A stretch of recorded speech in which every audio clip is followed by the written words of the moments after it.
evening, everybody, and welcome to Carving It Up Live right here on Twitter, as well as the Carving It Up YouTube channel and the Grid Network YouTube channel. As always, I'm Bryson Carver, back with you today on a Wednesday, and you know what Wednesday means. We got Carving Up the Context, and we got Bryson's Best 10. Carving Up the Context will be a fun one today regarding the New York Jets, who have made some nice moves this offseason, and I still feel like they're somehow going to be just as bad, if not worse, than they were in 2023. I will explain why in about a half hour. Also, as far as Bryce's Best 10, if you were wondering about that, top 10 players in the NBA currently right now. Now, this will change. This will change regarding once we get out of the playoffs, once the finals are over. I always do a top 10 players in the NBA around the time before the playoffs and then coming out of the finals. I mean, last year, I had Steph at number 1. Jokic overtook him.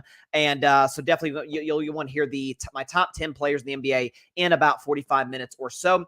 Also going to discuss my March Madness bracket, not the whole bracket, that's just boring, but my Final Four in the men's bracket and in the women's bracket, and who wins the national championship in both. Very excited to get into that as well. Again, like I said, it's going to be a fun show that you are not going to want to miss. By the way, also, LeBron James talking about Steph Curry's impact in another area that Steph is somehow underrated in. I'll discuss that in about 30 or 15 minutes or so. Patrick Brown in the comments. Everybody feel free to chime in the comments section. Good afternoon and happy Wednesday. Happy Wednesday to you, my man, Patrick Brown. Writing some great stuff for the Grid Network website, as always. By the way, I did want to mention this before we get started. We just hit 900 subscribers on YouTube. So we're about at 909, I think, right now. So thank y'all so much for the support, the love. Cannot tell you how much I appreciate it. Again, the push to 1,000 has been going for some time now. So the fact that we have reached sort of that last milestone before 1,000 means the world. So for y'all to take the time out of y'all's day to support the show, subscribe to the show, check out content on YouTube and on other platforms means the world. So I genuinely, from the bottom of my heart, appreciate that a lot. So 900 subscribers. We are that close, my friends, to 1,000. So thank you very, very much. But first, the NFL draft process has been ongoing for some time. And the headliner of this NFL draft, a young man out of USC by the name of Caleb Williams, maybe you've heard of him, just had his pro day today. Now, I'm not going to talk about his pro day because, to be honest, I think pro days they are the most useless for quarterbacks than any other position. Because what do we know about quarterback? Well, first of all, like any position on the field, you're going to have pads. Well, you don't have that at pro day. You're in a t-shirt and shorts. In the case of Caleb Williams, throwing us a beautiful USC weather. More on weather in just a second. I'm not going to be a meteorologist, but more on the weather.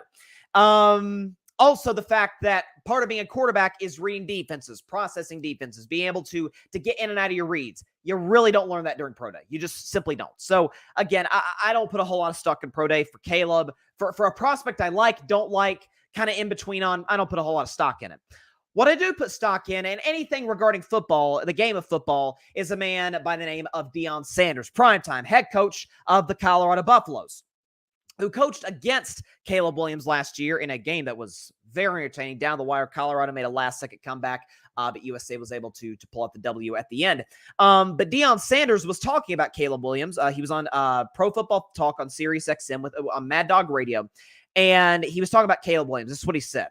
Quote, "Let me tell you something I have a problem with. And this kid can flat out play. I think he's the best one on the board this year for sure. A kid that's coming from California for the last couple of years, right? And went to Oklahoma. That's not terribly cold. Chicago's cold, man. You got to think about that kind of stuff when you're taking a young man. Like, see, when you take a guy from Ohio State and you bring him to Chicago, okay, I can understand that. But from California to Chicago, not only that, they added what? 1 or 2 games to the NFL, 17 games? End quote. So Deion Sanders is basically saying, hey, Caleb's used to playing in warm weather, Oklahoma, USC. And the Chicago Bears, who had the first pick, are basically guaranteed to take Caleb Williams. In many ways, I get that to a certain degree, except when you look at NFL history, both recent and in the last 3-4 decades or so, okay? Here's some quarterbacks who played in warm weather in college, who played in some cases, frigid temperatures, who had excellent careers. Patrick Mahomes, best quarterback in the league, one of the greatest we've ever seen, right? Texas Tech went to Kansas City. It's not exactly toasty in Kansas City. We saw the playoff game this year, one of the coldest of all time. Mahomes has done quite well for himself. I think that's the understatement of the year. Aaron Rodgers, who I'm going to be talking about pretty soon on Carving Up the Context. He went to Cal. Then he went to Green Bay. I've criticized Aaron for his playoff history and lack of leadership. I cannot question the results in terms of his production. 4 MVPs, a Super Bowl title, and undeniably one of the 10 greatest to ever play his position. Joe Burrow, LSU, not as warm of weather as Cal or USC, but let's be honest, Louisiana, down south, it's not exactly going to get to Michigan or Ohio State weather, which Burrow actually did transfer from Ohio State to LSU, went to Cincinnati. Again, not a very warm city. Been pretty good. Okay, the issue with Joe Burrow has been injuries. I don't think that's been caused because of some icy temperatures or icy conditions in the city of Cincinnati, Ohio. Jim Kelly famously went to UCLA, and Buffalo was one of the cities he did not want to play for because of the weather. Well, Jim Kelly went to Buffalo, and we can rip their Super Bowl history all we want. They did go to 4 Super Bowls in a row, and Jim Kelly is part of probably the greatest quarterback draft ever in 1983, right? John Elway, Dan Marino, and Jim Kelly, probably the greatest draft class of quarterbacks of all time. John Elway, Stanford, Bay Area. It gets a little chilly in the winter, but still not Michigan or Minnesota or something like that. Went to Denver. John Elway was pretty good. Won a couple Super Bowls, had one of the most successful careers in NFL history. The thing that all of these guys have in common, Kelly not as much as the rest, although Kelly is a Hall of Famer. Mahomes, Rodgers, Elway, and to a certain degree, certainly Joe Burrow. I mean, Joe Burrow has lived up to being the number 1 overall pick in 2020. There's no question about that. The thing that those guys have in common, generational talent. Now, I wouldn't put Burrow quite in the class in terms of just pure raw ability that I put Mahomes, Elway, and Rodgers, but Burrow, his greatest attribute, great in the pocket and insanely accurate. Probably the most accurate passer in the league. Mahomes is not far behind. Generational talent. Is that not what we've been discussing? At least what I've been discussing. Joel Klatt and many of the draft experts have been, I don't consider myself a draft expert, but draft experts have been talking about. Arm strength off the charts. Moves well, good in the pocket, good outside the pocket, can move, is mobile, right? Accurate, good decision maker. Basically everything you could possibly want in a prospect coming into the National Football League, really outside of being 6'4", which Caleb's not exactly small. He's 6'2". He's about Mahomes' size, Aaron Rodgers' size. He's got it. I feel like and I've talked about this before, I feel like we're at the point in the draft process where, especially when we have these drafts where it's consensus. Everybody knows who's going number 1. Everybody knows who's going number 1. And frankly, we've known since last year. It was just who's going to have the first pick. And via Carolina, Chicago got the first pick. Caleb's going there. And so we see what we will see.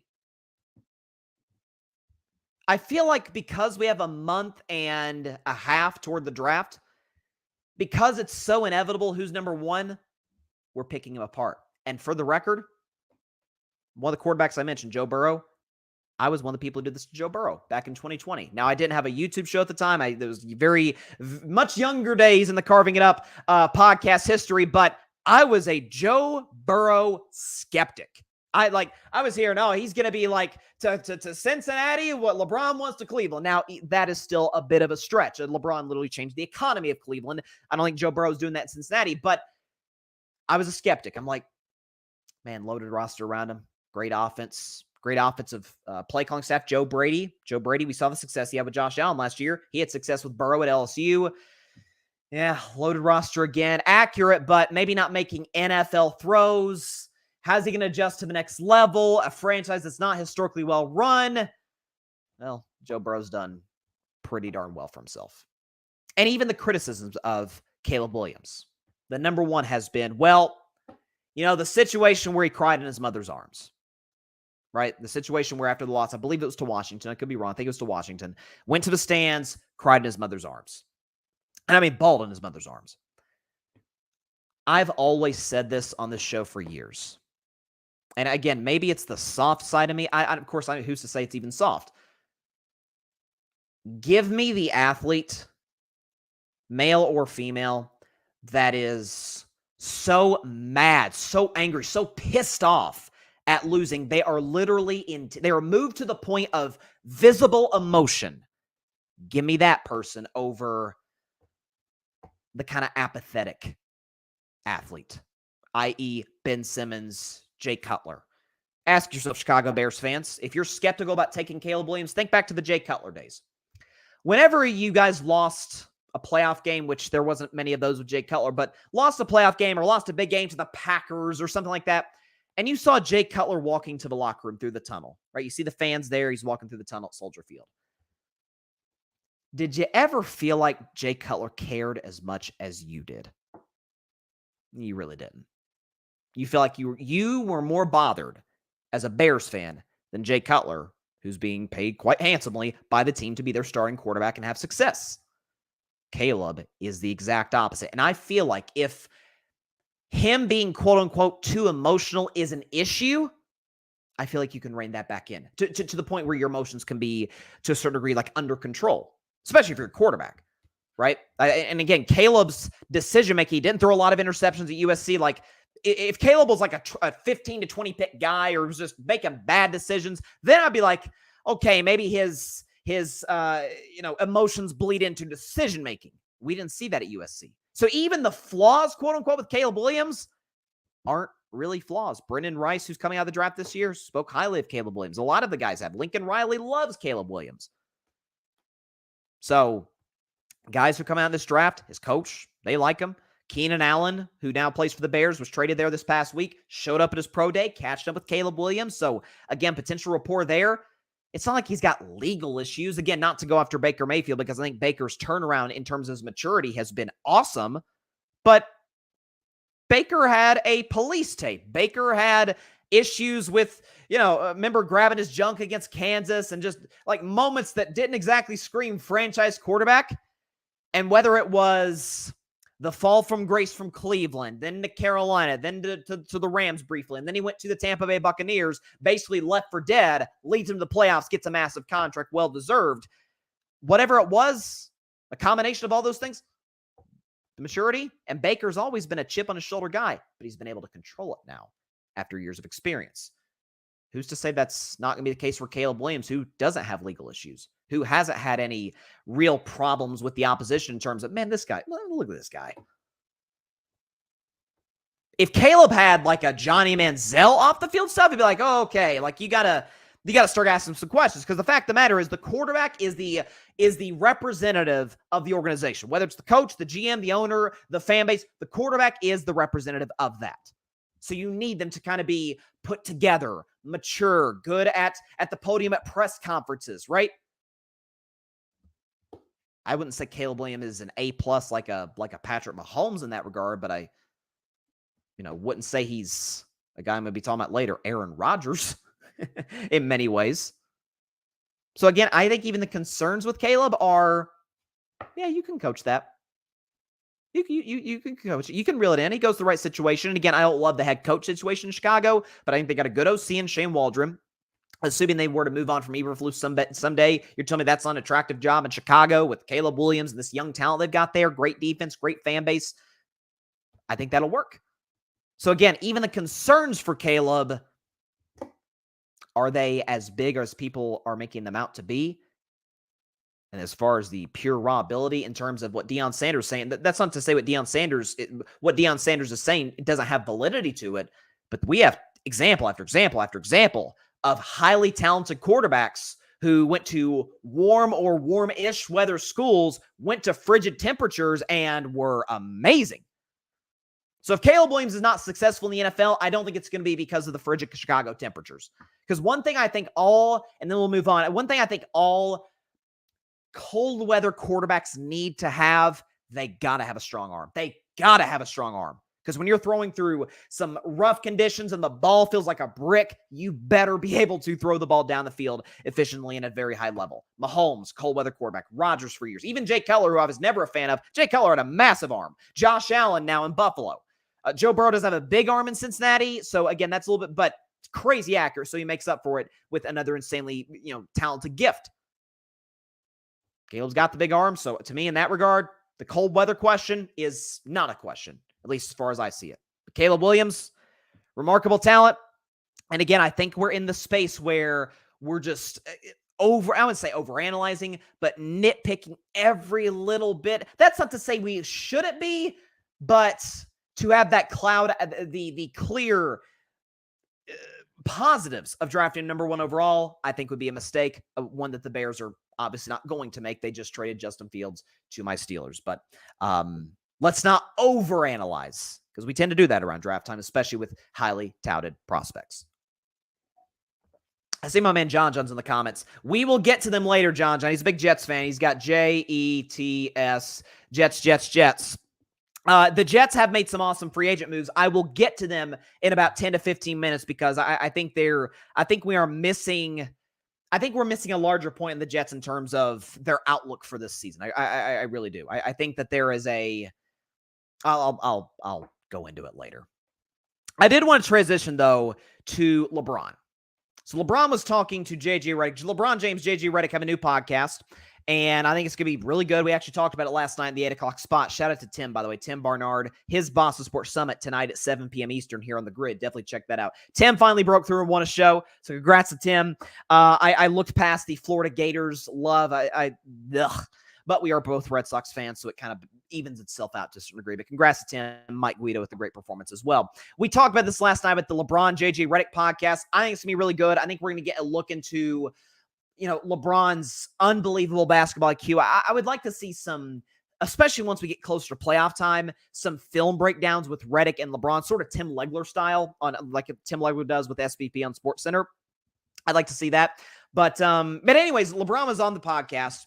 And he said that in his time of watching basketball, that Steph Curry and Allen Iverson are the two most influential players that he's ever seen in terms of to the youth, where both small guys, Allen Iverson, even smaller than Steph, that impacted the younger generation to a certain degree where they're like, okay, if I'm not, and this isn't LeBron's exact words, but I think this is where he was coming from, where if you got a kid who's kind of undersized, he sees guys like LeBron or Kevin Durant, we're talking about modern players, obviously, or Nikola Jokic, Joel Embiid, Giannis, and is like, man, I can't be that tall. I can't be that physically dominant. It's just not my genetics are not on my side in that regard. But past generations see Allen Iverson. Oh man, there's this kid who not really a kid. He matured into a veteran, obviously, but man, this 6-foot guy's literally carrying teams to the finals and dropping 40 burgers on the Shaq Kobe Lakers and taking it into the paint, not scared of the big trees down low. And then generations like mine see Steph Curry and is like, man, when Steph first came in the league, he was really skinny. He's put on about 20 pounds of muscle since he came in. But they see this Steph Curry guy and, man, he's got the killer handles and he could shoot from one state to the next, right? It's just this unbelievable talent. From a skill perspective, he can take it down low and score in amongst the trees. Great finishing ability, efficient.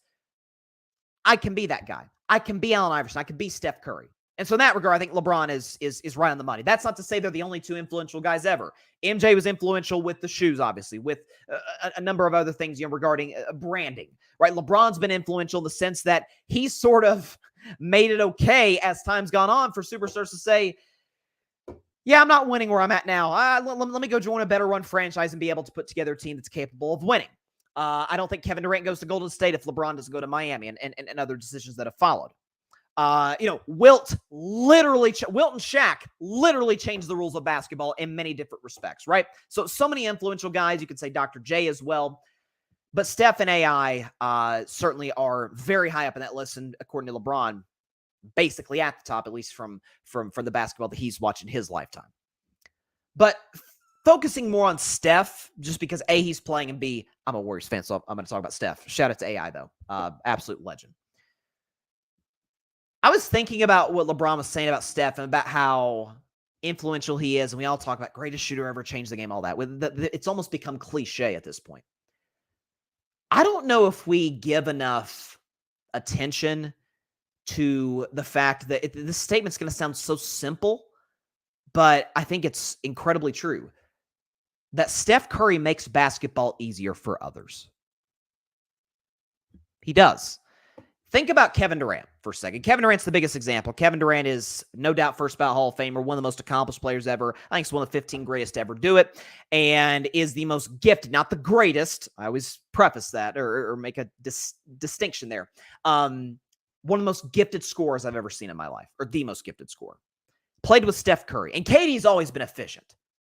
But his most efficient playoffs came with Steph in that 2017 run. KD, with Steph Curry in the 2017 championship run for the Warriors, shot 55% from the field, 44% from three, and 89% from the line, and went on to win Finals MVP and was dominant. Scored 30 points in every single game.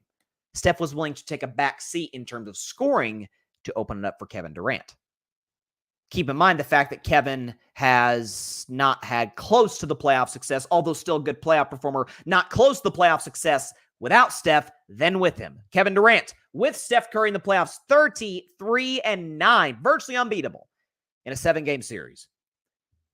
Without Steph Curry in the playoffs, 68-56. So do the math. KD won about 78% of his playoff games. With Steph, 55% of his games in the playoffs without Steph Curry.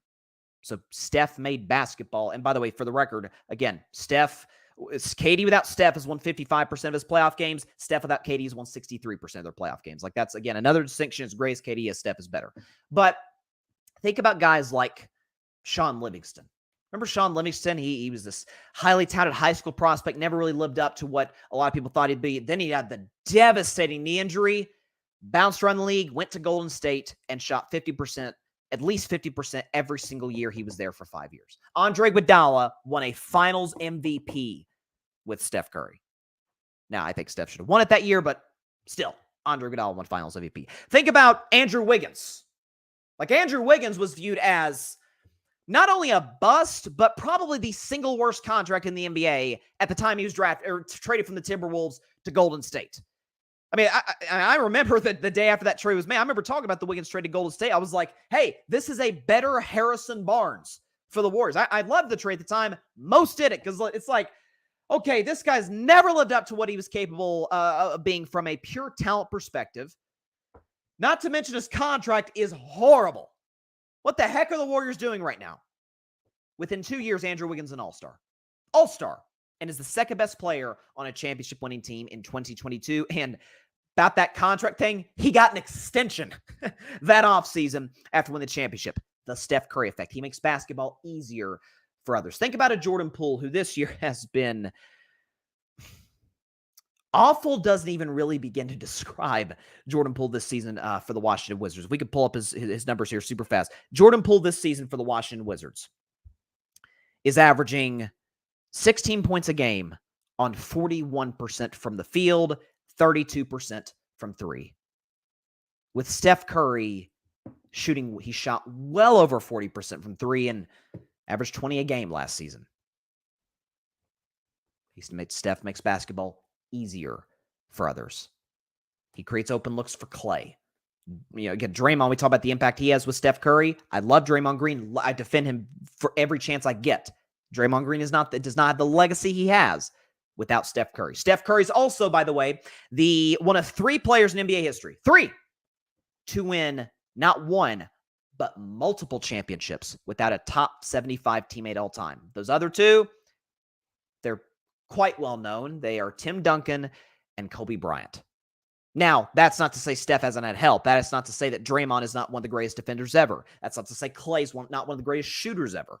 And that the role players, again, Wiggins 2 years ago, Jordan Poole 2 years ago, back when Jordan Poole could play basketball. Back in 2015, when you had guys like Leandro Barbosa, Sean Livingston, Andre Iguodala, Maurice Spates, Harrison Barnes. Good role players. Klay Thompson, multi-time All-Star. The same could be said about Draymond Green, a Defensive Player of the Year guy. But I think we often just overlook, and this is why I say Steph is way closer to Magic than people give him credit for. Magic without Kareem, I have full confidence, would have been an all-timer. Full confidence. A 6'9" point guard, being able to do on the floor what he was able to do, he absolutely would have been a legend and would have won championships. Does he get 5? Does he get to the finals 9 times without, I don't know. The all-time leading scorer for 4 decades, Kareem Abdul-Jabbar. Most number 1 picks get garbage around them. There's a reason their team had the number 1 overall pick. Magic Johnson came in the NBA with a multi-time MVP and the best player in the world, Kareem Abdul-Jabbar. Now, Magic, in fairness to Magic, was one of the greatest rookies we've ever seen. Yeah, obviously, we all remember the 40 burger he dropped in Game 6 against Philadelphia. Well, I don't remember. I wasn't around at the time. But Magic drops the 40 burger against Philadelphia. I believe it was Game 6, Game 7 of that series in 1980. Wins Finals MVP. Kareem should have won Finals MVP. That's beside the point. But if Steph inherits a guy like a Kareem, or even close, I mean, Steph had Kevin Durant, who, while great, ain't Kareem. I mean, Kareem has got a credible case to be the second, dare I say, maybe the greatest player of all time. I still have LeBron and Jordan as the clear 1 and 2. Argue about who's the greatest between those, if you will. Kareem's no doubt top 3. Kevin Durant is not. And Steph Curry and Kevin Durant, when they were team up, I don't know. Again, they went 33-9 together in the playoffs, won 2 championships, and everybody, even non-Warriors fans, says in 2019, if KD doesn't go down, they beat Toronto in the finals. Heck, they got there without Kevin Durant when he got hurt against Houston in the second round. I think in some respects, we give Steph the requisite attention and love that he deserves for being the greatest shooter of all time, for changing the game, for doing what LeBron says as being one of the most influential basketball players ever, not just in terms of changing the game, but being able to, along with Allen Iverson, give, maybe not the most athletic kids, maybe not the most genetically gifted kids an opportunity to say, well, I can't be LeBron or Magic or Kareem or heck, maybe even Jordan. Jordan wasn't, huge, but he was 6'6". I could be Steph, though. Be AI. I think we give Steph the requisite love in that regard. I feel like, again, we talk about that, like, is Steph really a point guard? Well, he's a different kind of point guard, but in the same respect, he absolutely makes basketball easier for his teammates while being on ball most of the time. So, sounds like a point guard to me. We oftentimes just blow this off like, oh, he's a great shooter. He's successful in the playoffs. I don't think we take into account as much as we should what he does for the guys around him. And that is the mark of an all-time legend. So, shout out to LeBron for giving love to Mr. Curry. Let's look at the comments here. Yeah, Patrick Brown. AI was the only player to cross over MJ. I'm sure there's tape somewhere else of somebody crossing over MJ, and people are going to say, oh, you're a Jordan hater. Somebody crossed over MJ, but not like AI did. Now that was, and by the way, AI was rookie, by the way, when he did that against Pete Jordan. Patrick, LBJ's influence is the social media era via Twitter and Instagram, speaking on social issues, which MJ did not. Yeah, I don't think there's any question about off-court impact. Again, now in terms of shoe branding, yeah, Jordan eclipses everybody combined. But in terms of, again, in the community, yeah, LeBron is, Jordan fans will tell you, again, not to go too deep, but Jordan fans will tell you, LeBron's a better guy than Michael. Now, and some have made the case, hey, that actually is to LeBron's detriment. I disagree with that, but some have made that case. But yeah, again, I think this podcast is going to be really, really insightful. Like, I think it's going to be the closest thing we've gotten, God rest his soul, Kobe Bryant, to Kobe Bryant's detail. Remember Kobe Bryant was with ESPN Plus and did that detail series where he'd like break down. He mostly did it during the playoffs, but I think he did it during the regular season as well, where he do like a film breakdown of some of the best players in the league. I remember one vividly of him doing with Jason Tatum, and because their games are somewhat similar. And so I think this could be, I don't know what the format, we see in one episode, it was more just like a sit down conversation between JJ Redick and LeBron. I would like to see, not necessarily just a film breakdown, but I'd like to see just a from a guy who, like me, is a massive basketball fan, but of course, Lord knows, doesn't have close to the IQ that LeBron does on the floor, just to get sort of an insight as to how he thinks the game. Because that to me is part of the reason I see him as the GOAT is I think he's probably the single smartest player to ever play the game. But yeah, I think it'll be a really successful podcast. But again, it's weird to make a LeBron, JJ Redick podcast topic about Steph by himself. But I think I feel like he still doesn't get enough credit in that regard about how guys around him get so much better when they're around Steph. KD played his best basketball, his most efficient basketball, won more than he ever has. And for the record, again, this isn't to make it just a KD-Steph discussion, but again, KD without Steph has won, if I have the number here, 55% of his playoff games without Steph. Steph without KD has won 63% of his playoff games with 2 more finals appearances and 2 more championships. So, but yeah, all that to say, looking forward to the LeBron JJ Redick podcast, episode 2 coming out next week. Okay, so shifting back, by the way, another NBA topic coming in about 15 minutes or so. My top 10 players currently in the National Basketball Association. You'll definitely want to stay tuned for that. But first, it is one of my favorite segments of the week. I started doing it right before the NFL season started, and it's become a mainstay of Carving It Up Live. It is a segment simply called Carving Up the Context. Basically, if y'all are new to the show, we got a lot of new subscribers in the 3 weeks I was off, so welcome to anybody who's tuning this show for the first time, and great to have anybody else back who's watched the show before that. Basically, what Carving Up the Context is our Wednesday segment where I take a topic, a thing that a lot of people are discussing on social media and amongst their own inner circles, and break down either what so many are missing or expanding upon a topic. And I can think of no better candidate. I can think of, actually, before we get into that, it looks like we've got a breaking news from Patrick. Breaking news, Patrick Brown in the comments. Breaking news, Shohei's translator has been fired. Our Grid Network teammate Eric shared it. More details are emerging. I did see the thing about Shohei's translator and the sort of the issues that have been a part of that. Let's see what the information. Thank you, Patrick, for letting me know in the comments. What do we have here? Okay. So yes, this says is this from Jeff Passan? I think we've got this here. Hang on. Want to make sure we got this. Okay, so this is from Joe Pompolino. Joe Pompolino, who covers baseball. The Los Angeles Dodgers have fired, I hope I'm saying his name correctly, Ippei Mizuhara, Shohei Ohtani's longtime interpreter. The LA Times is reporting that Mizuhara stole millions of dollars from Ohtani to place bets with an illegal bookmaker in California. So, yeah, no surprise there. I did not know the Dodgers were who employed him. I thought it would have been Shohei. I don't know. Maybe I just figured that just for an individual basis, the player would have, whether it's a Japanese player or a Dominican player, Major League Baseball would have hired their own translator. Maybe they did. It's just the Dodgers employ him. But that's why. John Rivera shaking my head. That's got to be real careful with who you surround yourself with. That's putting it mildly. I mean, I remember years ago when, I don't think it was to this degree, but there was some bad stuff happening, some internal crap happening in Big Baller Brand with LeVar Ball, and there was a snitch within that group. Like, that's, again, not to tie everything back to LeBron, I promise. But this, to me, is what makes it's not even part of the GOAT conversation, but this is, to me, one of the most admirable things about LeBron. And this is not even to get on Shohei, but the fact that LeBron we talk about, LeBron's never had any off-the-court scandals or anything like that. To my recollection, neither has Rich Paul. None of those guys have had any issues off the court. Again, from what I can remember. And so, yeah, John Rivera, maybe that's why he's been waiting to get his money. Yeah, no kidding. No kidding. Yeah, that's and he did get paid. But yeah, like that's an interesting point why he put off getting the boatload of his contract till later in the deal. Of course, that was the topic of discussion when the Ohtani Dodgers deal did go down, is like how his contract was structured in such a, I don't think it's that unconventional given how other contracts are structured, but like we're not used to seeing that.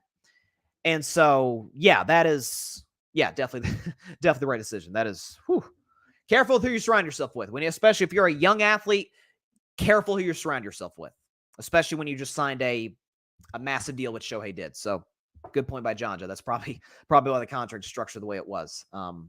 Definitely more information will be coming out very, very soon. But appreciate Patrick letting me know in the comment section. The Shohei Ohtani update on the translator, he has been fired, and rightfully so, by the way. Okay, transitioning back to the NFL, transitioning back to Carving Up the Context. So again, it's a segment I do every Wednesday where if there's a major story that people are discussing in their inner circles or on the internet, Twitter, not X, Instagram, whatever, and I try to take it and either expand upon what's been discussed or address a point that isn't being talked about. I try and do that on Carving Up the Context. So, and I always do this to start the segment.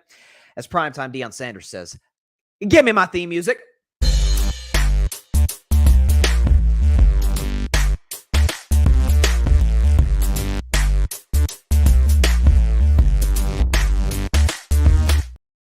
On this week's edition of Carving Up the Context, we're going to be talking a little New York Football Jets, a team that has been in the news, to say the very least, in the last year or so, ever since they acquired Aaron Rodgers from the Green Bay Packers last spring.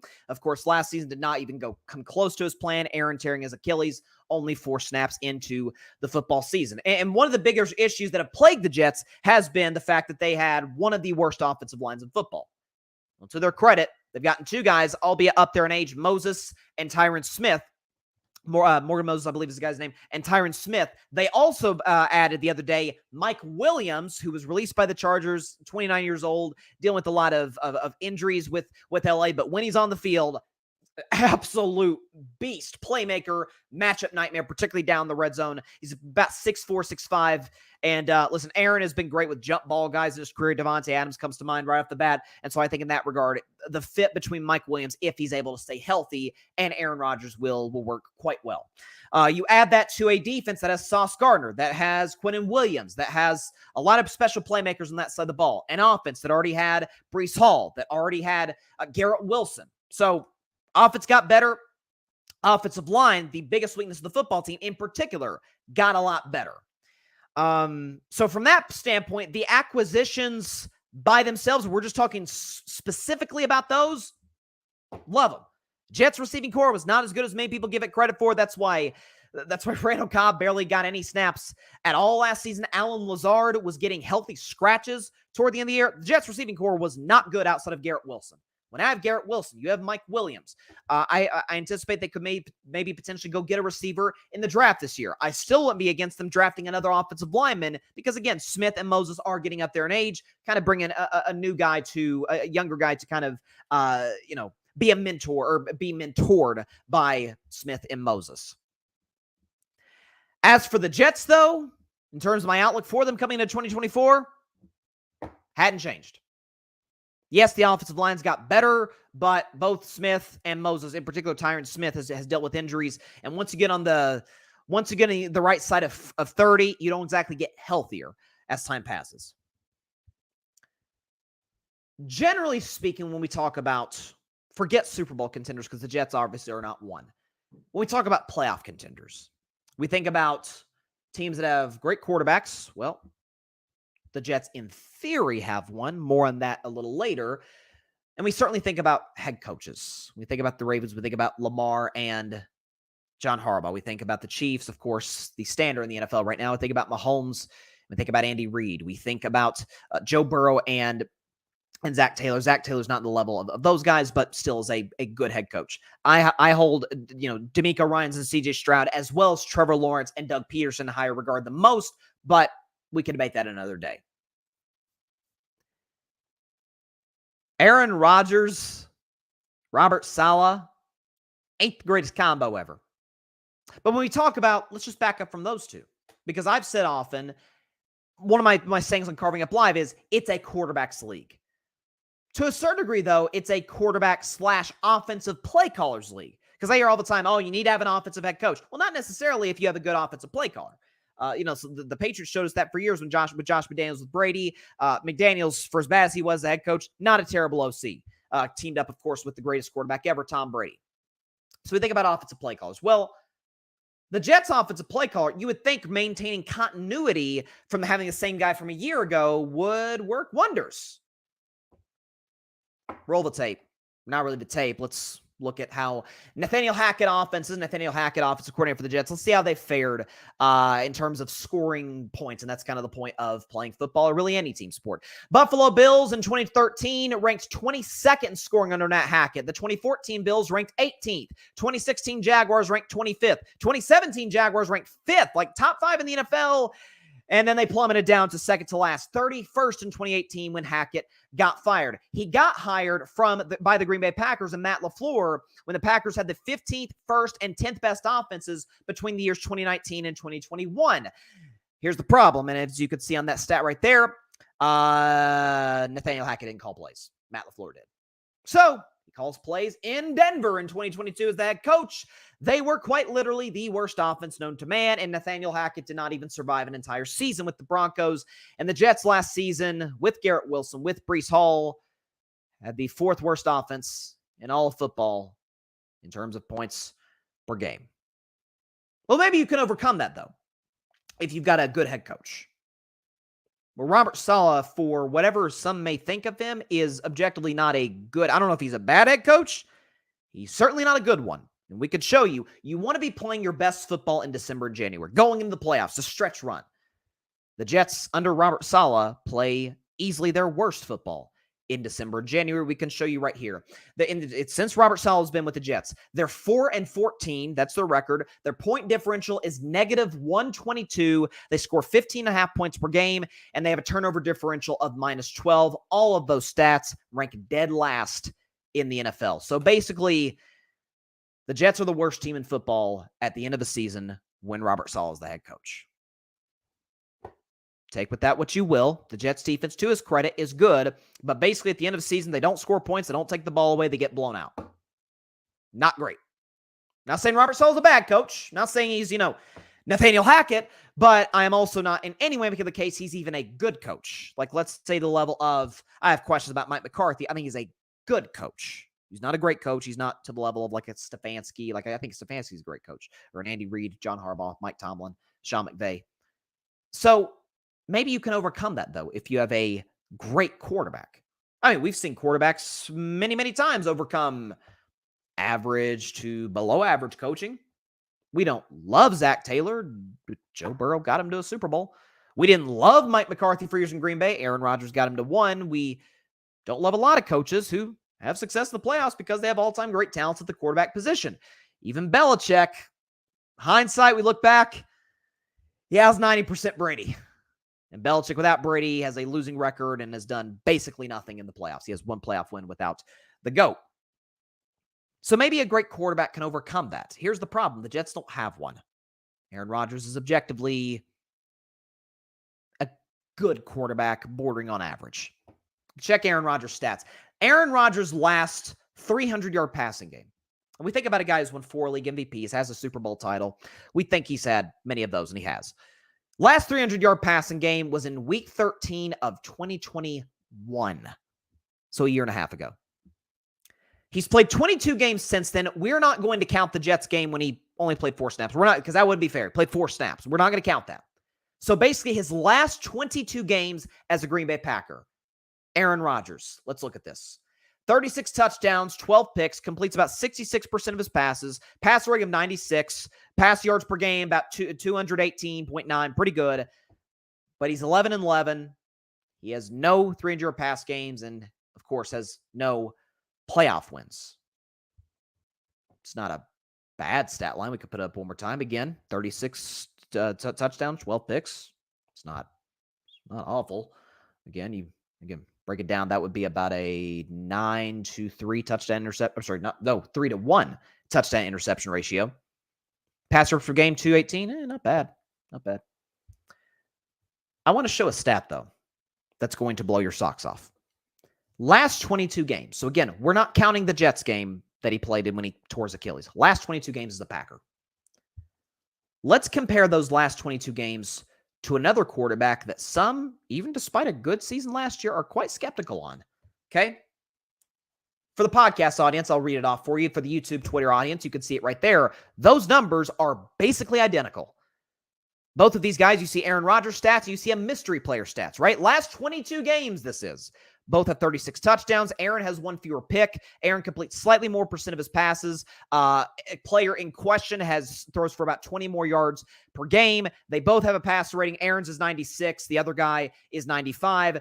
Both are 11-11, but the mystery player has 5 300-yard passing games to Aaron's 0 and has 1 playoff win to Aaron's 0. Who is the player in question? We will reveal it to you right now. This blind reveal and carving it up. It is Baker Mayfield.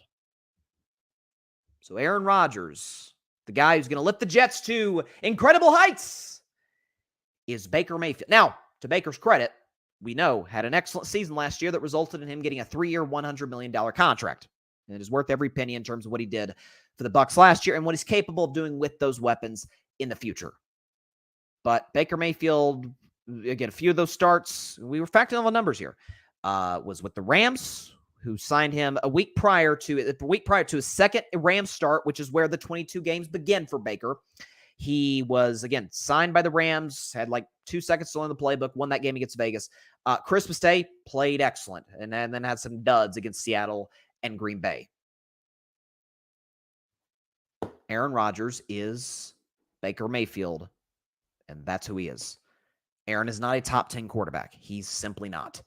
He's no longer productive, no longer a playoff performer. And let's be honest, for a guy that literally came into the offseason saying we need less distractions, has been the biggest distraction in the National Football League.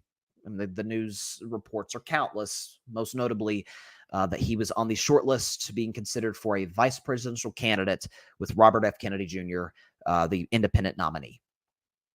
Oh, and by the way, according to reports that, given Aaron's history of conspiracy theories, aren't that nuts, he doesn't think a national tragedy in 2012 happened. So we talk about not needing distractions. We talk about still being elite. He's neither. He's the biggest distraction in football and will continue to be until the day he retires. Again, the fact that he was even on the list for RFK either shows RFK isn't a serious candidate, which that's probably not the case, or probably is the case rather. Or Aaron Rodgers isn't that committed to football anymore. And even when he was, he's a good quarterback who's no longer elite. By the way, wasn't able to get the graphic here, but Aaron Rodgers' stats in the last 22 games are slightly better than Russell Wilson, who nobody thinks is good anymore. I think he's productive. I don't think he's elite anymore, but basically the same guy. So you're telling me the OC is absolutely horrible. The head coach doesn't win games when they absolutely matter the most, and the quarterback is no longer elite. And by the way, you're paying him like he is elite. Those offseason moves, Mike Williams, Morgan Moses, I believe is the guy's name, and Tyron Smith, they're good. They make the team better. But do I feel any different about the Jets today than I did 2 months ago? No. Because the most important factors in terms of being a playoff contender, the best one, Aaron Rodgers, on a good day, is a B-. Hackett's an absolute F as an OC. On a good day, Robert Saleh's a D+. That's the reality of the New York Jets. This is the hole that they've dug themselves into with this quarterback. I don't see them getting more than 8 wins in 2024. So for carving up the context, don't overreact too much to the Jets' offseason moves. They're in the same position now as they were a couple weeks ago. An average football team. We'll see if they're able to upgrade the coach in 2025. The fact they didn't move on from Hackett is beyond me. But again, that's in large part because they are tied to Aaron Rodgers. The Packers were tied to Aaron Rodgers until they weren't, and now with the kid who was drafted to replace Aaron Rodgers is currently absolutely better than Aaron Rodgers.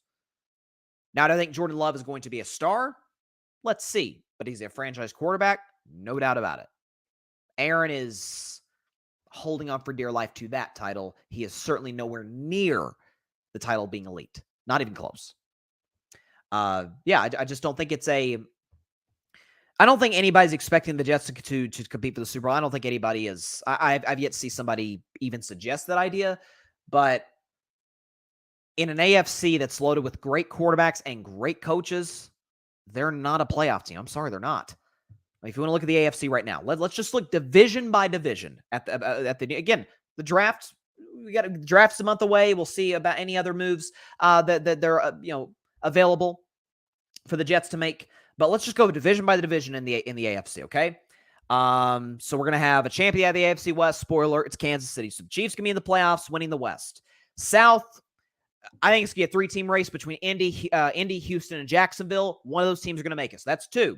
Somebody's going to win the AFC North. That's 3. And I again, say it's Baltimore, Pittsburgh, I think could compete for the division with the new weapons and the upgraded quarterback, as well as Cincinnati. But let's say it repeats itself. Let's say Baltimore wins the AFC North. AFC East. Let's see. Buffalo's on the Jets. The Dolphins have owned the Jets. They'll compete for the division. My guess is Buffalo wins the East again. So that's 4 teams. So for the wild card teams, here's who the Jets going to have to compete with. Miami. Now, Miami, I do not think will be as good in 2024, so that's doable. Cleveland with that defense? I mean, Cleveland's kind of like Pittsburgh. Horrible quarterback room, and they won 11 games. Pittsburgh won 10, but you get the point.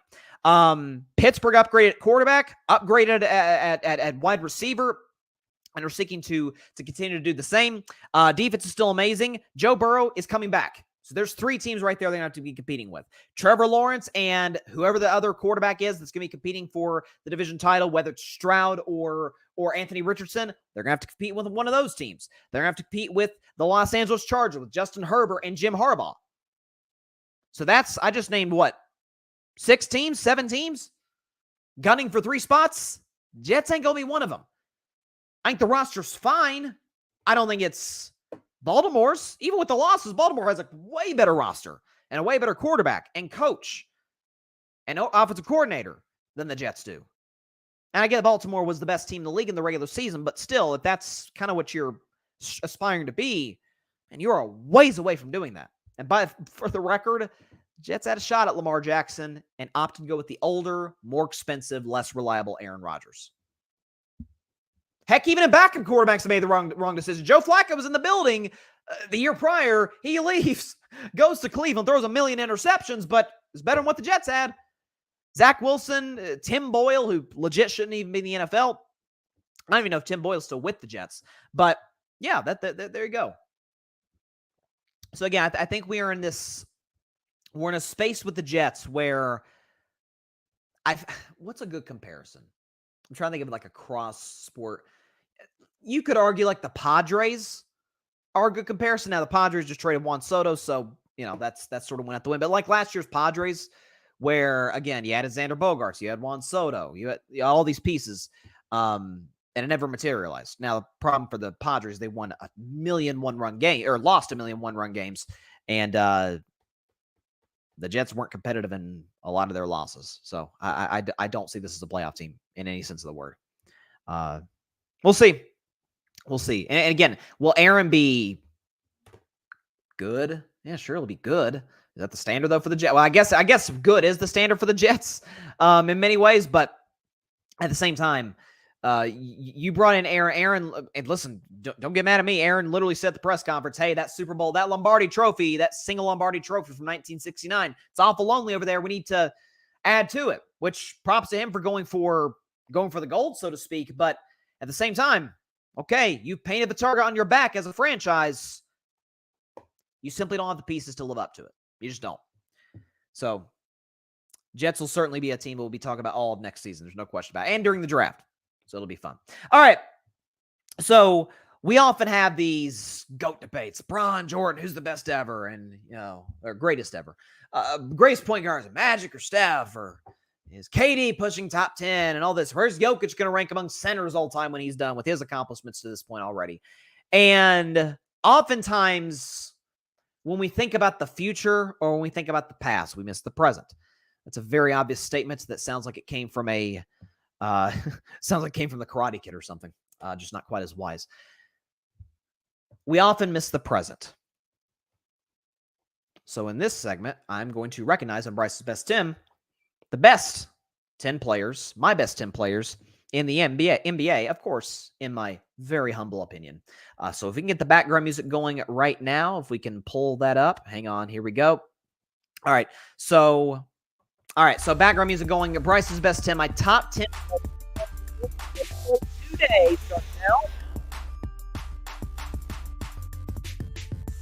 At number 10, the 10th best player in the NBA is Kawhi Leonard. Kawhi Leonard, 10th best player in the NBA, and here is why. So any hope of the Clippers doing anything in the playoffs, which I don't believe they will because I don't trust James Harden and I don't trust Kawhi and Paul George's health, and Westbrook is, by the way, hurt as well. But any chance the Clippers have to make a run is if Kawhi puts together like a 2019 Toronto Raptors-like run. And even in general, Kawhi's had some good playoff runs prior to getting injured, like 2017, 2021. Kawhi's been a great playoff performer in his career. He's averaging over 25 points per game this year, is doing it on efficient shooting, is not the defender he used to be, but again, when it comes to this list, I'm taking past playoff performance into consideration, what you are now into consideration, clutch gene, the whole bit. And Kawhi Leonard is certainly clutch. Hit one of the clutchest shots ever lucky, sure, but still clutching. That game 7 against the Sixers years ago is still one of the most productive offensive players in the league today. And while not the defensive player of the year guy he was back in 2015 and 16 when Draymond should have won, he could still play good defense for stretches in spurts on that end of the floor. He's not higher because I don't trust him physically. Kawhi Leonard, the 10th best player in the National Basketball Association. At number 9, a guy who's never been on any top 10 list I make, currently making his first appearance, it is the Ant-Man. Anthony Edwards is the 9th best player in the National Basketball Association, and here's why. So, listen, this is a guy who's averaging 27 a game. This is a guy who is already making a strong case that he will be sort of the face of the NBA, at least the American face of the NBA moving forward. Good shooter, has a mean crossover, can play defense. We saw the dunk he had the other night, which my compadres Mike Guido and Tim Barnard argued last night in the 8 o'clock spot wasn't a dunk. Nonetheless, he posterized and basically almost concussed John Collins in that game against the Utah Jazz the other night. He has charisma. He has swagger. We saw him in that movie with Adam Sandler a couple of years ago. Just getting better. He has a 3-9 playoff record, which isn't great. He hasn't won a playoff series yet, but has been good in the playoffs from what we've seen. Timberwolves have some pressure to at least win one series, maybe even 2, get to the conference finals. Anthony Edwards, the only guy on that team I do trust. I don't trust Cat. I definitely don't trust Rudy Gobert, and I don't trust Chris Finch. So if the Timberwolves do anything in the playoffs against sort of similar to the Clippers, I feel like Anthony Edwards is going to have to go on an absolute heater for a month or 2 months potentially if the Timberwolves have any success. Anthony Edwards, the 9th best player in the NBA. At number 8, it is Jason Tatum. Jason Tatum, the 8th best player in the National Basketball Association, and here is why. I have compared Jason Tatum in the past to Dak Prescott, although Tatum has been absolutely more successful in the NBA than my guy Dak has been, in the sense that if you're expecting Jason Tatum to be a top 3 player in the NBA, to be able to just carry teams to championships, then you're expecting too much out of him. And that's why Boston's put together the roster, I believe the best roster in all basketball, with Jaylen Brown and Drew Holiday and Derek White and Kristaps Porzingis, Al Horford, putting together a roster like that around him. But when you do, we've seen Jason Tatum go nuclear in the playoffs before. Remember that game 6, down 3-2 in Milwaukee against the defending champion Bucks, going for 40+ against the Bucks. Do you remember last year, 51 against the Philadelphia 76ers in Game 7? No pressure in Game 7s, right? Do we remember Jason Tatum? Multiple Game 7 performances. He dropped 30 in Game 7 against the Heat back in 2022. This is a guy who in elimination games has always been good. Game 6 against the Warriors and Game 7, when he was injured, by the way, against Miami notwithstanding. Listen, he's a 27-point-per-game guy. He's very efficient. Again, has a game similar, not saying he's this guy, but similar to Kobe Bean Bryant. Love what Jason Tatum brings to the table. Is also an excellent defender. Jason Tatum, the 8th best player in the National Basketball Association. At number 7, this may feel kind of low, but this is where I've got him partly because of playoff experience and health. It's Joel Embiid. Joel Embiid is the 7th best player in the National Basketball Association. Here's why. Listen, this is a guy who's led the league in scoring twice, was on route to potentially do it again this year and win another league MVP this year before he went down against my Warriors, trying to play through an injury. Listen, Joel has a game that in many ways is kind of similar, at least down low. His paint game, his post game is very similar to that of Hakeem Olajuwon, but he's a much better shooter than Olajuwon was, although, of course, not the defensive player that the dream was. But Joel Embiid, the talent is there. The production in the regular season is there. And he still hasn't been out of the second round. And to this point is the only league MVP to have not done so. I love Joel Embiid in terms of his talent. I think he's a solid leader.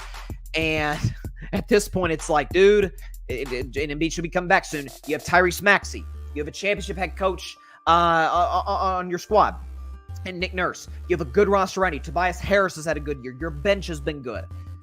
If you can't get it done this year, we start to have some serious questions about if you ever will get it done, at least getting to the Eastern Conference Finals in a conference where we know Boston's the best team. After that, is it Miami that meets them? Is it Milwaukee? Is it Cleveland? Is it Philadelphia? Is it the Knicks? We'll see if Joel Embiid's able to meet that challenge. Thus far, he's yet to do. He has some clunkers in elimination games in his postseason career. I feel like we don't talk about that enough for some reason. We'll see if he's able to right those wrongs in about a month or so. Plus, Joel Embiid, the 7th best player in the NBA. Moving to number 6, it is the easy money sniper. It is Kevin Wayne Durant. Kevin Durant, the 6th best player in the NBA, and here's why. KD is having an unbelievable season. I mean, the man's in the year 17 averaging 30 a game. I mean, what are we talking about? Now, again, one of the only weaknesses with KD, and we've seen this a little bit with how the NBA has been officiated over the last week and a half or so, where they've been allowing a lot more contact, and that's kind of messed up his game. He only scored, I think, 11 points the other night the other afternoon against Milwaukee. That said, I've said for years, say it again, he's the most gifted scorer I've ever seen in my life. He's one of the most efficient scorers I've ever seen in my life. Is good for 30, and it gets out of bed, averages 30 a game. Again, at age 35, in year 17, what this guy does on a nightly basis is absolutely incredible. He's the only reason that Phoenix has any prayer's chance of going deep in the playoffs, because I like Vogel, don't love him as a head coach. I don't think the team's been put together that well. They're terrible defensively, and a bad fourth quarter team in every sense of the word. Kevin does bear some blame for that, which is why he's a little lower than most would have him. But Kevin is still, by every description of the word, by every sense of the word, is an elite player still, and is the 6th best player in the National Basketball Association. To the top 5, the 5th best player in the NBA is Luka Doncic. Luka Legend, sort of named after Larry Legend to a certain degree, right? Larry Bird. Luka Doncic is the 5th best player in the NBA, and here is why. So, take into account that he's leading the league in scoring, averaging 34 a game. Take into account that not only is he leading the league in scoring at 34 a game, but he's almost averaging a triple-double on relatively efficient shooting for a perimeter player. Take into account that Luka Doncic has a 70-point game on his resume. Take into account that he's been one of the better playoff performers at currently playing in the NBA, really, of guys who have not gotten to a finals yet. He did get Dallas to the Western Conference Finals 2 years ago, where they lost to my Warriors. We talk about a guy who can get his own shot whenever he wants, wherever he wants, from three, from the paint, from the mid-range. Again, I do have some concerns about him at the line. He could be a little streaky, hit and miss. I do also have concerns about whether or not his style of basketball is conducive to winning championships. I really don't think it is. The late, great Kobe Bryant would have told you that years ago. I remember him talking about James Harden in a similar respect. You could say the same about Luka Doncic, although he's a significantly better playoff performer than James Harden ever thought about being. That's why he's very high up on this list. But listen, we'll see what Dallas is able to do in the play-in, which they will likely participate in, or in the playoffs. But listen, this is a guy who is one of the elite offensive forces in the last decade or so, and is the reason that Dallas has as many fans as they do, in terms of whether or not they can make a run in a jumbled up Western Conference this year. Luka Doncic is the 5th best player in the National Basketball Association. I don't care what anybody says. This guy's still top 5. At number 4, it's the King. It's LeBron James. What do you want me to do? LeBron James this year is the 4th best player in the NBA. Here's why. LeBron this year, averaging 25, 8, and 7 on 53% shooting. By the way, is doing so shooting a career-high 40% from three-point range. So LeBron is still scoring efficiently, 25 a game, is still getting teammates involved, 8 assists a game, and is shooting a better percentage from 3 than Steph Curry. Now, on like half the attempts, on far less difficulty, but that's the facts. That's the stats. He's shooting better percentage slightly from 3 than the greatest shooter who ever lived, Mr. Curry. Listen, as much as I think Anthony Davis is an absolute monster on the defensive end and can be a monster on the offensive end from time to time, is good for a 40-burger every 10th or 12th game, I don't trust him physically. I don't trust him emotionally. It's certainly from an offensive standpoint in the playoffs. I do trust LeBron in that regard. I know the Lakers are the 9 seed. I know the coach, Darvin Ham, seems to be in over his head on some of his rotation decisions. I don't particularly trust D'Angelo Russell, to be completely honest with you, once April rolls around. I do like Austin Reeves. I do like Anthony Davis on the defensive end and some of the wing depth that they have there. Gabe Vincent coming back soon. But when you have this dude, year 21, oldest player in the league, 39 years of age, 25, 8, and 7. And we, again, part of the factoring in for my rankings is playoff history. I mean, shoot, does anybody in the NBA have a better playoff history than LeBron? Anybody. Steph's got a great one. Katie's got a good one. So does Kawhi. Giannis has had some big playoff moments. So does Luka. None compare to this guy. 4-time champion. 4-time finals MVP. Oh, I don't know, 10 finals appearances. This is not LeBron's best opportunity to win a ring in LA. But it's also, I think, a team that can make a potentially deep playoff run if they get the right matchups. LeBron James, the 4th best player in the NBA. To the top 3 now. At number 3, it is Giannis Antetokounmpo. Giannis Antetokounmpo, the 3rd best player in the National Basketball Association. Here's why. Giannis is having, we're not giving this enough love, a monster season. Man's averaging 30 points and 60% from the field, 61% to be exact from the field, with 11 rebounds and 6 assists. I've always said, for his size, Giannis is a much better passer than he gets credit for. Listen, this is a guy who is the single most dominant player within 5 feet of the basket since Shaquille O'Neal. He's not Shaq in terms of dominance, but but he's the second best player, I think, in the 21st century in that regard to Shaquille O'Neal. This is a guy who, again, is still a monster defensively, has a defensive player of the year in his resume, 2 MVPs, a finals MVP, and one of the great finals performances that we've seen 3 years ago against the Phoenix Suns that Giannis was able to pull off. Multiple 40-burgers, multiple double-doubles in that series against Phoenix coming back from 2-0. Listen, I'm not a believer in the Milwaukee Bucks this year because I don't trust Doc Rivers and I don't trust them defensively. And frankly, I don't think they have that good of a bench. I don't love Giannis' supporting cast outside of Damian Lillard. Nonetheless, you can't discount the fact that they very well could get to the Eastern Conference Finals if he's able to maintain this level of play, which, I mean, pick your postseason. If you want to think about 2019 or 2023, then Milwaukee's not going anywhere. But if you want to think about 2021 and 2022, yeah, Milwaukee can absolutely be a threat and give Boston some problems. It's a shame Giannis is hurt tonight because the Bucks do play the Celtics tonight. Listen, Damian Lillard could go for 40 and they could still win, so who knows. But listen, Giannis is again, a superstar in every sense of the word. Absolutely one of the 3 best basketball players we have and is the 3rd best player in the National Basketball Association. At number 2, it's the babyface assassin. It is Wardell Stephen Curry the second. Steph Curry, the second best player in the National Basketball Association. Here's why. So his numbers, his counting stats relative to other guys aren't mind-boggling. I mean, the 27 points per game is well, that's Steph Curry. That's a couple points above where he averages for his career. 5 assists, 4 rebounds a game.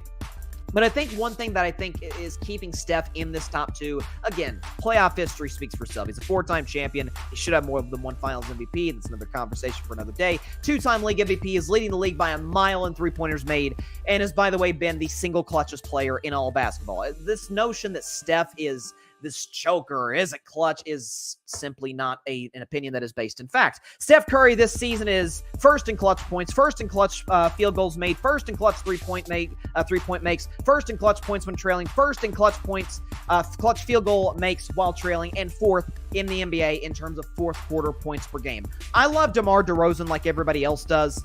DeMar DeRozan's not the clutch player of the year. If they give DeMar DeRozan clutch player of the year for a team that is not good in Chicago over a team in Golden State, which, say what you want about them being the 10th seed, they have the 7th best odds to win the championship according to BetMGM. Take that up with BetMGM, not me. Steph's playoff history speaks for itself. He did drop the first 50-point Game 7 in NBA history before Tatum did it himself the very next round for Boston. Steph's the greatest shooter we've ever seen, the 2nd greatest ball handler of all time, one of the most efficient players, probably the most efficient player for his size we've ever seen, and is absolutely the driving force behind a team that I think can actually go on a run this year in the Golden State Warriors. Steph Curry, the 2nd best player in the National Basketball Association, and that leaves number 1. It is Nikola Jokic. Nikola Jokic, the best player in all basketball, and I think he's been that since June of last year because of that dominant finals performance and playoff performance. Jokic, the best player in the NBA, and here is why. So this season, again, 26, 11, and 9 on almost 60% shooting from the field. He is the thing that Jokic has that these other guys don't on this list, Steph, Giannis, LeBron, Luka, KD, etc. This guy almost never has bad games. I mean, Giannis will have the game where he shoots poorly, is bad from the line, whatever the case may be. Steph will have the bad shooting performance. LeBron won't be that engaged defensively or have a rough shooting night, or KD can get bullied a little bit on the block. This guy's good for a bad game about every 15th game. I've never seen anything like it.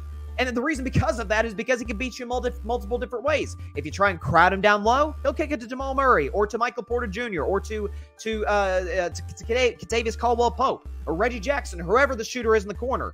If you don't do that, well, he's got a hook shot. He can hit the mid-range jumper. He can score you down low with just a little turn hook shot. He can shoot the three-pointer. Now, is he great in the defensive end? No. Is he... is he a cone on the defensive end of the floor? No. Is he Hakeem Olajuwon? Well, is anybody Hakeem Olajuwon that end? Okay, so I think Jokic is solid enough on the defensive end of the floor with guys like Aaron Gordon who can kind of cover for them at least in the perimeter. Offensively, he's one of the most unstoppable forces I've ever seen. I'm not saying he's the greatest offensive player ever. Some have tried to make that case. I don't think you can quite go there yet. But where's the weakness in his game? And how do you exploit it? Well, some great coaches last year like Monty Williams and Eric Spoelstra weren't able to do so last year in the playoffs. Denver is the favorite by a long shot, in my view, in the Western Conference, and I think they're the favorites today to win the NBA championship with respect to Boston. Nikola Jokic is currently, as we sit here today, the best player in the NBA. Let's go back over the list. Before we move on to our to our final topic, 10th best player in the NBA, Kawhi Leonard at number 9, Anthony Edwards, number 8, Jason Tatum, number 7, Joel Embiid, number 6, Kevin Durant, number 5, Luka Doncic, number 4, LeBron James, number 3, Giannis Antetokounmpo, number 2, Steph Curry, and number 1, Nikola Jokic. Those are my top 10 players in the NBA as we sit here today. And the beauty of it is playoffs go a long way in changing how I and basically everybody else view you.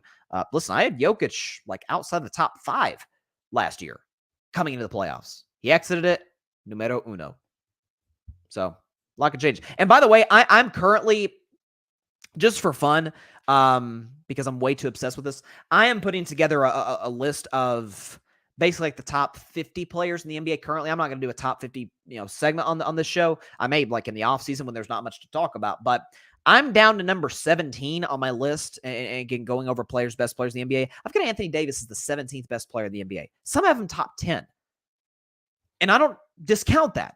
But I'm looking at these players. Again, I've gotten to 17 and just, might as well read the list. At 11, I got Devin Booker, Dame at 12th, SGA 13, Wemby. I got Wemby 14th. I freaking love that guy.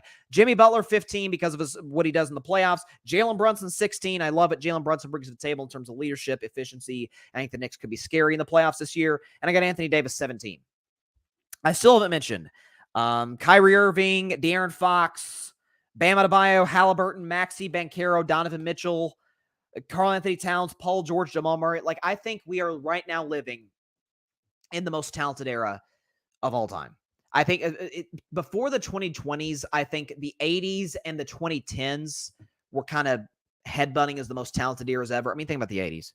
Magic, Bird, Hakeem, Michael Jordan, Dr. J, Moses Malone, Kareem. Like, the talent in the 80s was off the charts. I think it's significantly better than the talent in the 90s because a lot of those guys retired.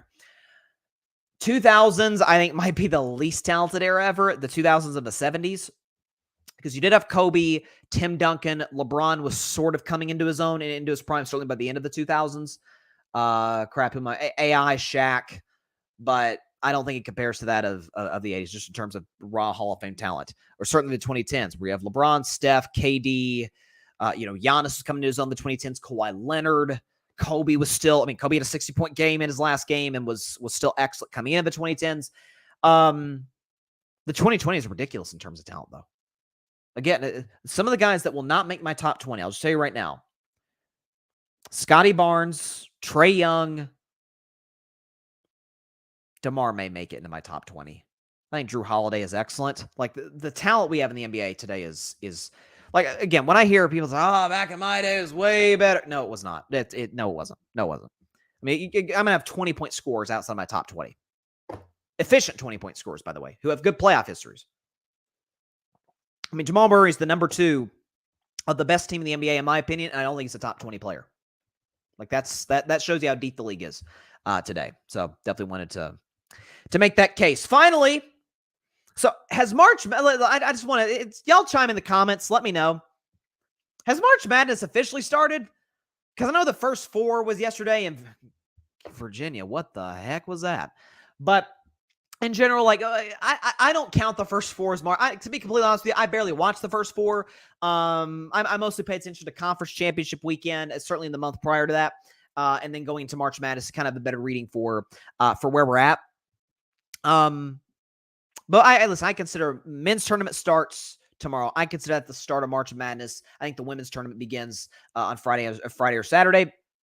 So in general, I think the brackets are absolutely loaded this year, particularly on the women's side, which I will get to. On the men's side, I'll give my final 4 predictions. On the men's side, I think UConn gets back. I think the defending national champion gets back to the Final Four. I think they're the best team in college basketball. I think they've shown that throughout. This weird narrative that I remember coming into last year's national championship, and the thing was, is UConn a college basketball blue blood? It's like, well, they won 4 championships in the since 1999 or something. Like, what are we talking about? Of course they are. Won more championships in Kentucky and a lot of other major powerhouses. Matter of fact, I think they've won the most in the 21st century. The UConn men's team. We talk about the women's team with Gino. The men's team certainly is excellent in every way, shape, and form. UConn, I think, gets out of the eastern side of the bracket. The western side of the bracket's tough, so I went back and forth on this, okay? So again, you got North Carolina as the 1 seed. I think Armando Bacot is an excellent player, could translate to the next level. I like Alabama. I think they have an excellent coach. I don't particularly trust them consistently offensively. Arizona, I don't totally buy at all as the 2 seed. So I'm going to go with a little bit of a sleeper. Michigan State gets to the Final Four. This is Tom Izzo. This is not his best roster, but given, I think this is a very weak bracket, to be completely honest with you. Don't buy Arizona. Like North Carolina a lot, but I can't. Listen, I've seen a lot of people, I'm going to call them out.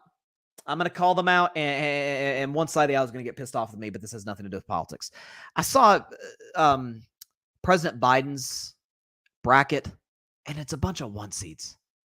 With all due respect, Mr. President, that ain't how the tournament works. Now, I do love when the President of the United States, Republican or Democrat, picks March Madness. I like when they do anything in regards to sports because that kind of it's like, oh, okay, they're tuning into what's going on. But all 1 seeds do not get to the Final Four. So in that regard, I don't think North Carolina will make it. Michigan State makes a shocking run. There's always one team that gets. Last year there was teams. How did Florida Atlantic get to the Final Four last year? San Diego State, what? So is it crazy to think Michigan State could get there? Michigan State gets out of the western side of the bracket. To the southern side of the bracket, I'm going with Kentucky. I think Kentucky is the most dangerous team in March Madness. This is the healthiest they've been all season. They have an excellent backcourt. John Calipari, we know in the last half decade or so, has struggled in March.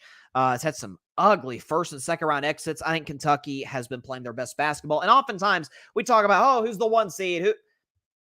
It's not just, to me, the 2 biggest factors in March Madness. What does your side of the bracket look like, or at least your corner of the bracket look like, and how you playing to end the season?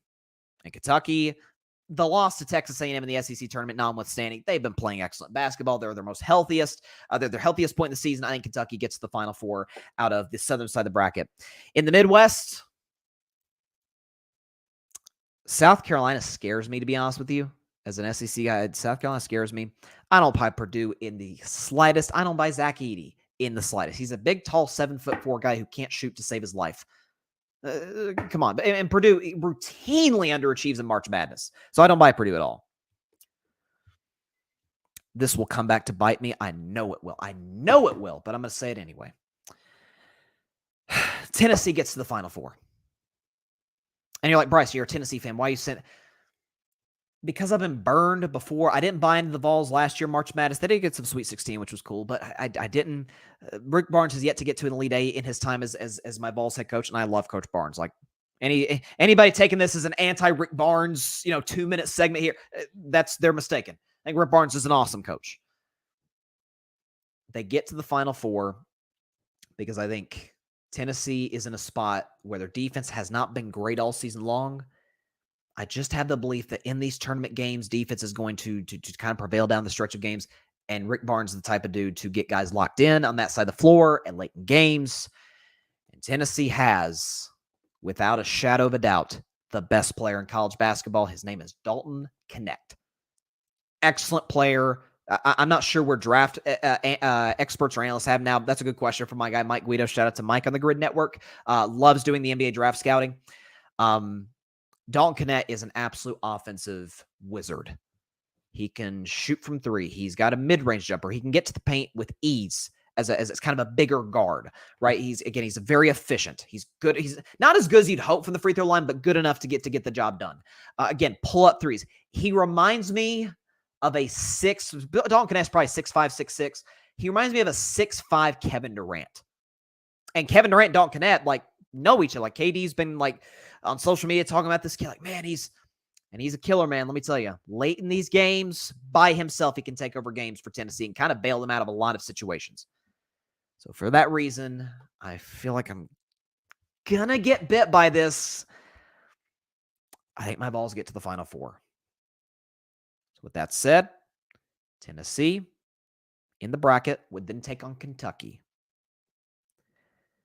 Tennessee gets the national championship game because I'm not picking Kentucky to beat Tennessee. And then on the other side of the bracket, UConn would then face Michigan State. I think UConn rolls Michigan State. I think UConn's the best team in America. And I think UConn would beat my Vols in the national championship game.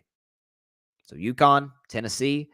Again, I feel like I'm going to get bit by this, but I'm going UConn over Tennessee in the national championship game.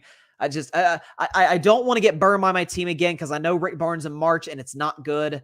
But Dalton Knecht feels like a big enough game changer to where it negates that to a certain degree. Again, getting the national championships, it's absolutely successful for Tennessee. The men's team has never won anything before. Women's teams won multiple national championships under the late, great Pat Summitt, God rest her soul. Had some all-time great women's players. The men's really haven't. I mean, Bernard King back in the day, that's really about, I mean, Chris Lofton was good. Most of you don't know who Chris Lofton is because he didn't do anything in the NBA. I mean, Tennessee's best NBA player is Tobias Harris, who's a good player, but is the third option on a team that may not get out of the second round. And Grant Williams, probably the second best Tennessee guy in the NBA. So sort of for context there. Now, Dalton Knecht will be the best Tennessee player in the NBA within 5 years or so. It was a transfer, by the way. So for the men's bracket, that's what I've got.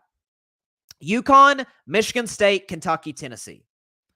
On the women's side of the bracket, or the women's side of the bracket, on the women's bracket, I think this might be the biggest March Madness in the history of women's basketball. Because as we sit here today in 2024, today's March 20th, 2024, women's college basketball is an objectively better product than the men's game, and it's not even close. Okay, so they can't jump like Michael Jordan could in the 80s. Big deal. They could shoot the piss out of the ball. Caitlin Clark, we know who she is by this point. She's the all-time leader in the history of college basketball, the greatest women's shooter I've ever seen in my life, with respect to Sabrina Ionescu. Iowa got to the national title game last year. LSU's a freaking 3 seed. LSU's a 3 seed this year. Defending national champions, Angel Reese, Haley Van Lith, the whole squad back. I think LSU's a scary team this year. Here's my final four on the women's side. Iowa, USC, Juju Watkins is going to make a name for herself in this tournament. Freshman, she's got that dog in her, man. She is excellent. USC gets the final four. I've got Stanford getting to the final four. Steph Curry's goddaughter is the best player on that team. I think she's excellent. She's top 5 potential WNBA draft pick. Stanford gets the final four as a 2 seed. And I think the most obvious pick to get to the final four is South Carolina. Dawn Staley is the best coach in all of women's college basketball. I think that's with the respect to Gino Auriemma and a lot of other coaches. She has been simply dominant. South Carolina against Iowa would have been a fun national championship game last year. Or no, I think I would beat South Carolina. Yeah, I did beat South Carolina last year, the Final Four. South Carolina, though, undefeated this season. My Vols, my God, they came within a missed defensive assignment away from knocking off South Carolina in the SEC tournament and handing them their first defeat of the season. But South Carolina is simply loaded. The fact that Dawn Staley, fun fact, has 5 brand new starters, and South Carolina is not only number 1, but has not lost a game this season in a loaded SEC, and the number 1 overall seed in the women's tournament is incredible. South Carolina will meet Iowa in the women's national championship game, and Iowa's going to win it all. Caitlin Clark, Jay Williams. I love Jay Williams, excellent analyst. But Jay Williams said, Caitlin Clark can't be an all-time great college player. She's never won a championship before. Which I think is absurd because there's been a lot of great players who didn't win anything. But that said, those concerns by, I think, a pretty fringe group of people, a relatively fringe group of people, will be negated with a championship from Iowa, Caitlin Clark. Is Iowa the best team? No. Did they the best player by a mile? Yes. She's going to put on a LeBron-type run to lead Iowa, who's kind of an underdog-like team just in terms of their overall talent. Not to say it's a bad roster. They're not to the level of South Carolina. They're certainly not LSU. We saw that a year ago. And LSU's on Iowa's side of the bracket, by the way. But I've got Iowa winning it all, winning the national championship. So Iowa wins the women's college national championship game. UConn wins the men's college national championship game. Hope I'm wrong. On the men's side, certainly, because the Tennessee men's team is better than the Tennessee women's team this year, although I do think the women could make it interesting. Again, we did almost beat South Carolina for what it's worth. For what it's worth. We're a 5 seed for what it's worth. So there you go. Those are my March Madness predictions. Maybe I'll put out my graphic.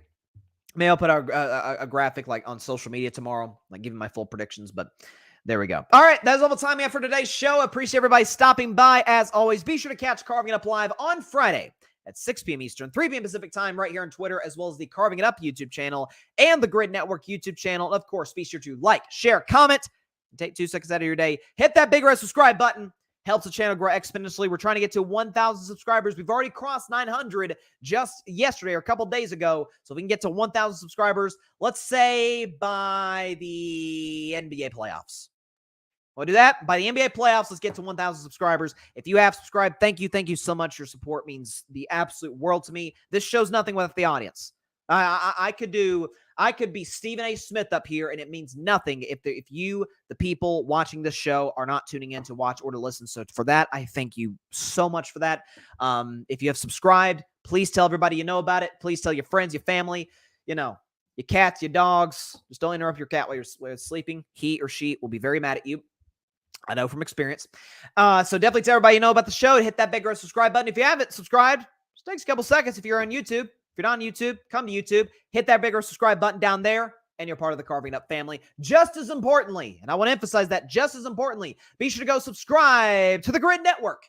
That is GRYD, the Grid Podcast Network, right here on YouTube, as well as any and everywhere you get your favorite podcasts via Apple Podcasts, Spotify, iHeartRadio, Google Podcasts, any and everywhere you get your favorite podcast, where we dare to be different at the Grid Network. Be sure to tune in to all of our fantastic content and my man Patrick Brown writing killer articles for the Grid's website. I'm going to go check out my man Tim Barnard's latest episode of Boston Sports Summit, which is live right now as we speak on the Grid. I invite you to do the same. My audience to his. Check out his stuff. Boston Sports Summit. Tim Barnard, shout out to him. Won the 8 o'clock spot last night, by the way. Broke through. Congratulations, Tim. All right, I'll see y'all on Friday. Please be sure to stay safe out there. Please be sure to take care of your physical as well as your mental health. And please, please, please be sure to contact your local state representatives and senators to demand change for gun violence in America. We have got to address this problem as a nation. We've got to address it in many different ways, not just one. So we got to do our part to address it. All right, see y'all on Friday. Stay safe out there, y'all. God bless you. Peace out. Don't get mad at me that the Warriors are the 7th best odds to win. I'm just saying what BetMGM said. Thanks so much for watching the show on YouTube, and be sure to go click that big red subscribe button and check out the other clips and full shows from Carving It Up Live, as well as our other incredible content creators here on the Grid Network.